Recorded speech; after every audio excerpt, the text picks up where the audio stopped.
Достар, бірден болжамнан бастайын ба? УЕФА Чемпиондар Лигасының кубогын Англияның немесе Испанияның клубы дәл осылай көтереді. Жыбы болжам қолданыңыздар. Жартылай финалда Англия чемпионы Манчестер Сити Реал Мадридке қарсы ойнаса, Ливерпуль Вильярреалмен жолығады. Бізді тамаша матчтар күтіп тұр. 4 клубтың философиясы 4 түрлі. Ақтық ойынға кім шығады? Оның жауабын бір кездейік. Армысыздар, құрметті көрермендер, бұл Брикс.Дота YouTube арнасы және де оның жүргізушісі мен Бексұлтан Кеулімқосов. Алда Чемпиондар Лигасының жартылай финал матчтары. Қандай қызықтар бізді тосып тұр? Кім жеңеді? Айтамыз. Тіркеліп, лайк басып, колокольчик қойсаңыздар, кеттік. Айтпақшы, қазір видеоға лайк бассаңыздар, мықты анимациялар шығады, әдемі көрініс пайда болды. Соны басып, бір көрсеңіздер де болады. Күшті көрінеді.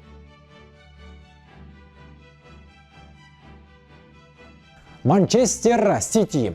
Уақыт келді. Манчестер Сити биыл Чемпиондар Лигасын ұтып алуға тиіс. Пеп Гвардиола тізгінді ұстағалы бері халықтар биыл точно жеңеміз деп айтып келеді. Бірақ ылғи задача келесі маусымға қалып тұрады. Былтыр финалға шыққан Сити үйреншікті Челсиінің қапы қалдырып трофейді көкке көтереме деп едік. Бұйырмады. Жеңісті голды Кай Хаверс соғып кетті. Хотя Хаверс оған дейін көк жейдеде мүлдем гол кіргізбеген еді. Гвардиола жыл сайын одно и то же қателіктерді қайталай береді. Өте маңызды моменттерді шли данышпан болып көрінгісі келеді. Былтыр финалда да құрамды өзгертіп жіберіп, жартылай қорғаныста эксперимент жасап, шабуыл шебіне Кевин Де Брюйнені қойып, елдің миын ашып жіберді. Өздің де миы ашып қалды. Содан қашан сабақ шығарар екен. Ман Сити 1-8 финалда еш мәселесіз Спортингті жолдан тайдырды. Алайда ширек финалда біраз терледі. Дәлірек айтқанда Атлетико терлікті. Бәрін бір гол шешіп кетті. Егер Кевин Де Брюйне алғашқы матчта ерекшеленбегенде, бізді қарымта ойында не күтіп тұрғанын кім білсін. Есепті теңестіруге ұмтылған матрасшылар кездесудің соңғы 20 минутында талай қызыққа бізді қарық қылды. Дегенмен ойынды овертаймға дейін созалмады. Пеп Гвардиола қорқып ойнады ма, әлде Диего Симеонеден солай өшін алғысы келді ме? Мен үшін жұмбақ. Енді Сити Реалды ұтып финалда мықтылығын дәлелдегісі келеді. 4 команда ішінде Ман Сити фаворит. Халықтар Чемпиондар Лигасын ұтады дегенге Брикс.Бет букмекер компаниясы 2-3 коэффициент беріп тұр. Қызық болсын деп 2000 теңге тігіп қоямын. Шықса шығар, шықпаса зато ойындарға қосымша қызық қосылар. Жалпы ставка дегенді солай қою керек деп ойлаймын. Ақшаны орып табам деп ойлауға болмайды. Бірақ егер сіз енді жаңадан тіркелейін деп тұрсаңыз, бір рет орып әкетуге болады. Ол үшін төмендегі сілтеме арқылы өтіп, Брикс.Дота промокодын терсеңіз, сонда 200 000 бонустық теңге береді. Манчестер Ситидің тактикасы. Пеп Гвардиола әдетте 4-3-3 жүйесінде ойнауды жақсы көреді. Футболшылар допты ұзақ ұстап, бір-біріне әдемі пастар беріп өнер көрсетеді. Кейде Пеп мырзаның іші пысып қалады. Сол кезде қапталда ойнайтынды ортаға, ортада доп тебетінді оң жаққа ауыстырып жібереді. Осы маусымда ортада шабуылда кім ойнап көрмеді? Рахим Стерлингті, Фил Фоденті центр форвард ретінде көрдік. Басында орталық шабуылшы жоқ Ман Сити қиналады деп ойладық. Себебі номинальный центр форвард тек Габриэл Жезус еді. Соңғы кездері оның өзі де сол жаққа ауысып кетті. Қапталдағы қорғаушылар да тыныш тұрмады. Орталық жартылай қорғаушылар сияқты ойнады. Пептің не ойлағанын түсіну кейде мүмкін емес сияқты. Гвардиоланың тактикасын зерттейміз деп шашымыз ағарып түсіп кететін болды. Бір күні қақпашы Эдерсон шабуылға араласып кетсе, қатты таңғала қоймас едім.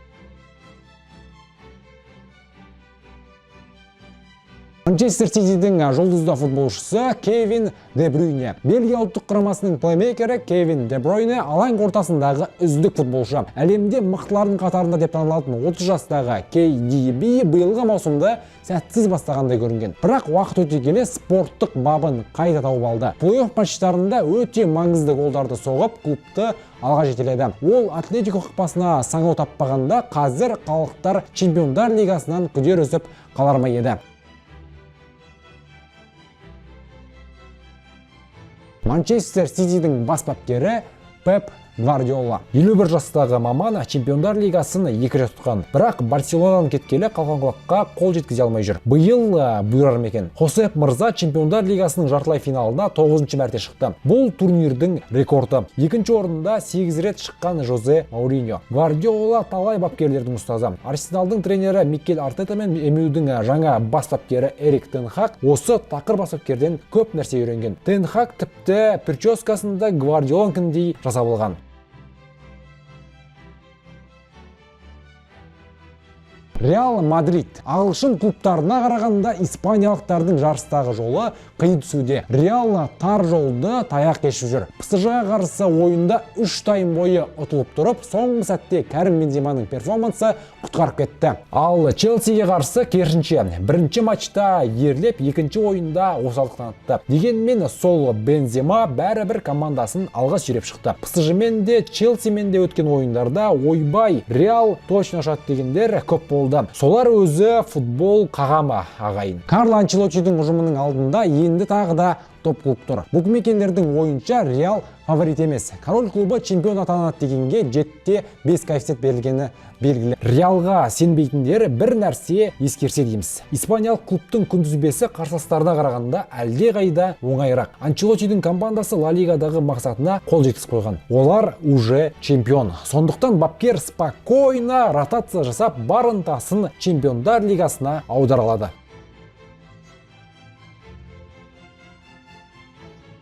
Реалдың тактикасы 4-3-3 жүйесінде ойнайтын Реалдың қаңқасы мықты. Қақпашы Тибо Куртуа, орталық қорғаушы Эдер Милитао, жартылай қорғаушылар Казимиро, Лука Модрич пен Тони Кросс дегендердің ойынына тәнті болмаған қазақ жоқ шығар. Бұл аз десеңіз, шабуылға назар аударыңыз. Онда ғаламат форма жинаған Карим Бенземаны көресіз. Осындай тәжірибелі футболшылардың қасында жас ойыншылар жылдам жетілуде. Винисиус Жуниор мен Федерико Вальверде жайлап тізгінді өздеріне қарай тартып жатыр. Мадридтердің тактикасын қатты талқылап отырудың қажет жоқ. Қазір олардың басты қаруы характер. Анчелотти жігіттердің жеңіске деген жігері жетіп артылады.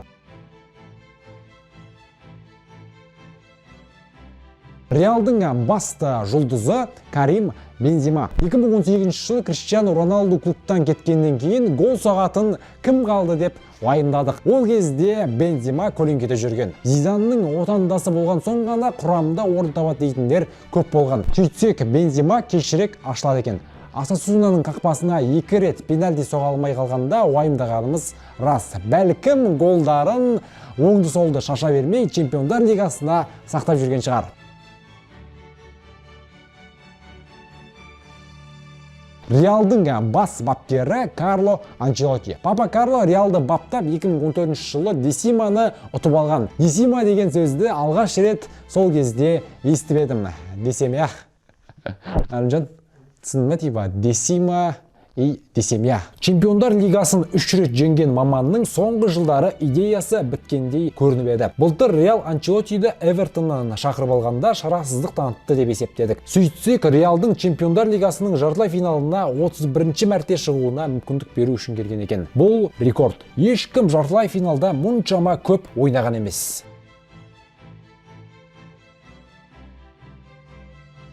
Ливерпуль. А вот Ливерпульге керісінше қарсыластармен везет. Енді хотя бы полуфиналда Бавариямен қиналма десек, Вильяреал түсіп тұр. 1-8 финалда Интерді еркін өткен мерсайдықтар 1-4 финалда Бенфикаға тап болды. Португалиялықтарда мардымды еш нәрсе ұсталмады. Жалпы турнирде қызылдар ұтып алады дегенге 1xbet 2-2 коэффициент беріп тұр. Алайда ағылшындықтар әлі 3 фронтта күресіп жүргенін ескерейік. Көп квадрупл рәсімдеймін деп басты трофейлерден құр алақан қалып қояма деп уайымдаймыз. Бірақ Юрген мырзаның арманы биыл орындалуға өте жақын тұр. АПЛда да Ситиді артқа тастауға күш жетеді. Чемпиондар лигасында 2 команданы қапы қалдырса болды. Ал Англия кубогының финалында Челсиді тізе бүктіруге тиіс. Лига кубогын мерсектар уже ұтып үлгерген. Негізі квадрупл дегенді рәсімдегендер көп пе? Бірақ АПЛдың командалары арасында мұндай жетістікке ешқашан қол жеткізбеген. Ал басқа лигалардан Бавария, Реал, ПСЖ сияқты алыптар 4 трофейді жинап,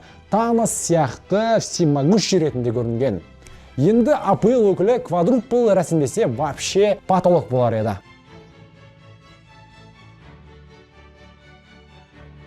Ливерпульдің тактикасы. Клопта сүйікті 4-3-3 тактикасынан сирек ауытқып отырады. 2015 жылы Ливерпульге келгелі басқа жүйені таңдаған емес. 2015 жылдан бері 4 жыл өтіпті. АПЛда Клоптан артық жұмыс істеп отырған бапкер жоқ. Шон Дайч бар еді, ол жақында Бернлиден кетті. Командада лидерлер жыл сайын шарықтай түседі. Олардың қатарына 1-2 ойыншы қосып тұрады. Диого Жота мен Луис Диас шабуылдағы күшті одан әрі мықтырақ қыла түсті.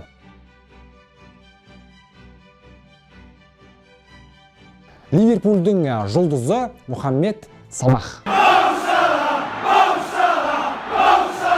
2017 жылы мысырлық футболшы клубқа келе салып үздік атанды. Салах Базелде көзге түсіп, Челсиде провал болып, Ромада жарқырады. Бірақ әлемнің үздік футболшыларының бірі ретінде Ливерпульде танылды. Чемпиондар лигасында 33 гол соғып тастаған Мухаммед Салах мұнымен тоқтамайтын секілді. Күні кеше ғана АПЛда Манчестер қақпасына дубль рәсімдеп Эвертонға қарсы дербиде де пайдасын тигізді.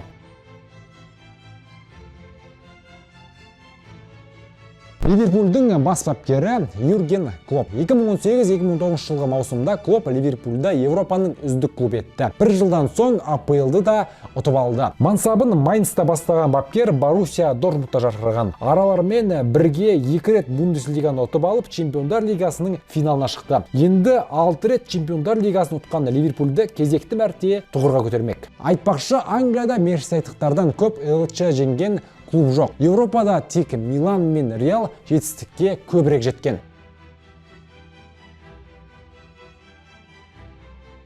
Вильяреал Унай Эмери плей-оффтың королі. Ол мұны тағы бір мәрте дәлелдеді. Әр ойында аутсайдер болып жартылай финалға шейін жетті. Енді Ливерпульге тап болды. Бұл жолы да айқын фаворит ағылшындар деп отырмыз. Бірақ Ювентуста Баварияда қателескенін ұмытпайық. Сондықтан Эмеридің әмірі қайта жүруі мүмкін деп топшалаймыз. Ол кубоктық матчтарда максимум нәтижеге қалай қол жеткізуге болатынын жақсы біледі. Әрине, Ювентус пен Бавария биыл бұрынғыдай қауқарлы емес. Екі клубта кризиске тап болған. Соны Вильяреал мықты пайдаланып кетті. Ал Ливерпульда ешқандай мәселе жоқ. Кез келген қарсыласты шайнап, жұтып жіберуге дайын. Сондықтан Сара Субмаринаға букмекерлер сенбейді. Трофейді ұтат дегенге 18 кеп беріп тұр.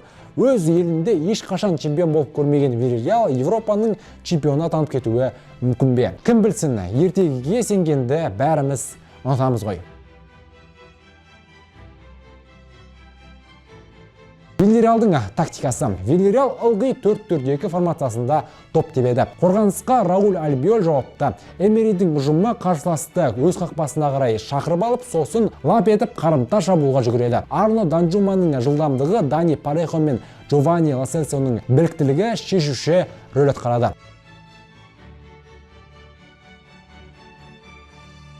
Вильяреалдың басты жұлдызы Арно Данжума. Англияның чемпионшипінен ауысып келген форвард Ла Лигада ашылып келеді деп кім ойлаған? Сөйтсек, техникасы, жылдамдығы, күші мен голды патырлатып соға білуі Данжуманы Вильяреалдың негізгі қаруына айналдырды. Оны жанкүйерлер жылы қабылдап, жылдам сүйікті футболшыларының қатарына қосты. Вильяреалдың бас бапкері Унай Эмери. Севилья мен Европа лигасын 3 рет ұтып алған Унай Эмери Вильяреалды да 2-ші дәрежелі турнирде жеңіске жетелеген. Ендігі мақсаты кәрі құрлықтың басты доп додасында жарқылдау. Менің арманым биылғы Чемпиондар лигасын ұтып алу деген испаниялықтың сөзіне көп жанкүйерлер күліп еді. Сөйтсек, сары сүңгуір қайық жартылай финалға да жетіп қалыпты. 52 мың тұрғыны бар Вильяреал халқын бақыт еткен Унай Эмеридің жұмысы жергілікті көрермендерге қатты ұнайды. 4 түрлі философия бар, 4 команда осы. Ал сөз соңында Европа лигасының жартылай финалындағы командаларды да талқылайық. Хотя Барселона ұшып кеткеннен кейін кім бар, кім жоқ бәрібір. Маған қызық емес, сіздерге ше. Сондықтан ойымызды Чемпиондар лигасынан басқа арнаға бұрмаған дұрыс. Сонымен 26 сәуір сейсенбіде Манчестер Сити Реал Мадрид матчын көріңіздер. 27-сіне Ливерпуль Вильяреалмен жолығады. Жауапты ойындар мамырдың 3 мен 4 өтеді. Финал 28 мамыр сенбі күні болады. Асыға күтеміз. Жду с нетерпением. Шығарылымды болжаммен аяқтайын ба. УЕФА Чемпиондар лигасын Англияның немесе Испанияның клубыда да жыбы болжам. Соңына дейін көргендерге ізгі ілтипатымыз шексіз. Келесі кездескенше лайк басыңыздар, сау болыңыздар, аман болыңыздар. Давайте.